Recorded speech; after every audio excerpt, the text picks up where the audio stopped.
kung may kasalanan man ako,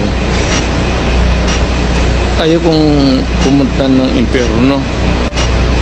Salamat po. Pastor ko man, sir, tulungan Pero, mo lang ako. Mr. Chair, hindi po ito confessional. Ano po? Ito po ay quadcom hearing. Pagdasal, well, of course, you have a dual, pagdasal mo na lang rin ako, sir, kasi alam mo man talaga na, Mr. President, hindi ho ba mas maganda yung salita ng ating Panginoon doon, Mr. Chair? Mr. President. hindi na ako papatay, sir.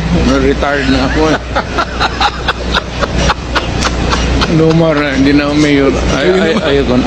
Ayaw ko na rin. Ikaw, alam niyo, Mr. Chair, Mr. President, kaunti, Mr. Chair, Mr. President, kaunti lang po yung tanda niyo sa akin. Dapat talaga mag-retire na ho tayo. Retire na ako, sir.